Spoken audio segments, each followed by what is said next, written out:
Salut à tous, c'est Pierre, j'espère que vous allez bien. Espagne-Croatie, un match que j'attendais avec impatience. Alors déjà ce que je voudrais dire c'est que j'espère que vous avez vu la différence dans la zone de conservation et la zone de progression par rapport à l'écossière. L'Espagne pouvait presser, la Croatie arrivait toujours à conserver, trouver le joueur libre en première intention et là tu peux avancer malgré le pressing. Alors que les Écossais, ils revenaient systématiquement en arrière au lieu d'avancer, et bah forcément ils finissaient par se faire coincer par le pressing. Donc voilà, donc j'espère que vous avez vu cette petite nuance, et c'est ça qui a donné lieu à une belle opposition. Et la Croatie a dominé les débats jusqu'au but de Morata. C'est ça qui m'a quand même assez surpris, parce que je pensais que l'Espagne allait beaucoup plus dominer que ça. Et finalement non, c'est plus la Croatie qui a eu le ballon au début. Et ce que j'aime bien sur ce but, c'est la course de Morata, qui sur sa prise de balle, cherche à mettre le ballon hors de portée du défenseur qui revient sur sa droite. Et comme il a le temps d'avance, il enchaîne intérieur du pied gauche. Un vrai but d'avant-centre expérimenté. Franchement, c'est un superbe but de Morata et de l'Espagne. Kovacic essaie de mener la révolte, mais sur le contre, Lamine Yamal trouve Pedri dans l'axe, qui lui trouve Ruiz lancé, il élimine deux joueurs, tir croisé, 2-0 après 32 minutes. Celle-là, je l'avais pas vu venir. Pas plus que le troisième but de Carvajal sur un service de Lamine Yamal. Sur ces trois buts-là, ils ont plié le match. Et derrière, il n'y a pas eu grand-chose, il n'y a pas eu beaucoup d'événements, il y a eu quelques occasions. Mais voilà, rien de... où j'aurais vraiment beaucoup de choses à vous dire. Alors, que faut-il retenir de ce match? Déjà, je trouve que le score traduit assez mal ce qui s'est passé sur ces 90 minutes. En voyant 3-0 comme ça, si vous n'avez pas regardé le match, on dirait que l'Espagne a dominé, que la Croatie a été dominée. La vérité, c'est qu'il y avait la place pour l'Espagne, mais ils n'ont pas su convertir leurs occasions. Là où l'Espagne a été clinique et n'a pas surdominé avec 80% de possession stérile. J'ai bien aimé ce jeu de l'Espagne, hein, avec de la possession, mais avec des joueurs qui ont eu pour fonction de chercher quelque chose dans le déséquilibre.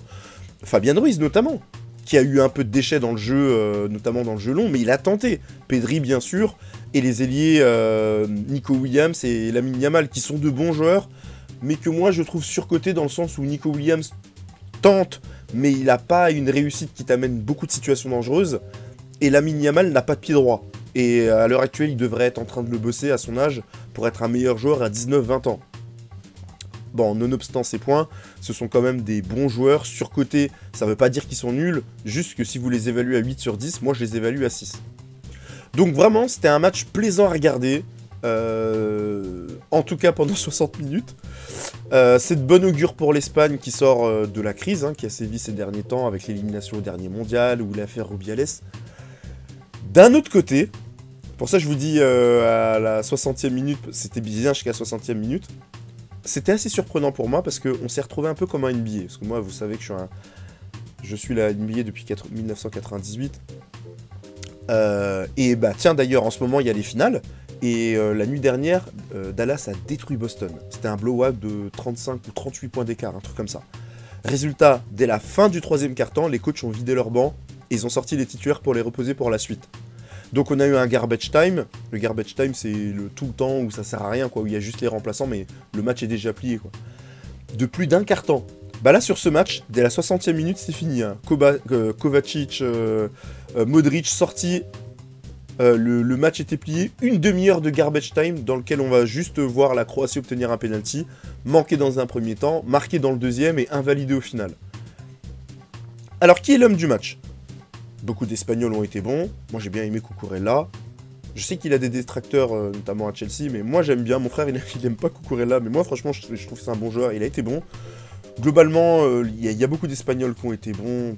Fabien Ruiz, lui aussi, il a des détracteurs, mais il a été bon. Pedri, Lamine Yamal. Mais moi, j'ai envie de dire Carvajal. Dans ce qu'il a à faire, il a encore fait un quasi sans faute. Il couvre, il conserve, il défend, il marque, il maîtrise son poste à l'image de cette remise poitrine pour le gardien dans une situation sous pression. Parce que ça va vite, hein. Et tu sais pas ce qui se passe dans ton dos. Bah, franchement, c'est du grand art. Donc moi, je vais dire lui. Attention aux blessures pour l'Espagne. Morata et Rodri sont sortis blessés. J'espère que c'est pas grave.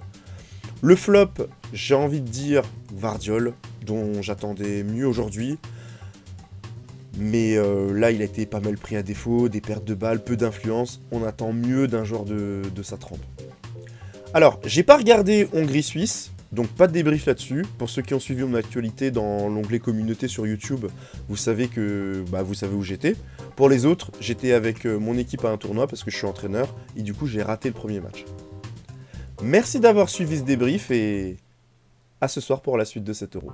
O Zagallo ia terminar a data para você fazer a inscrição. Aí o Zagallo perguntou ao Lídio: Ô Lídio, quando que o Romário vai começar a treinar com a gente? Olha, não sei. Como não sei? O primeiro contra a Escócia. Ele não pode jogar. O outro não pode jogar. Quando que ele pode jogar? Ah, não sei.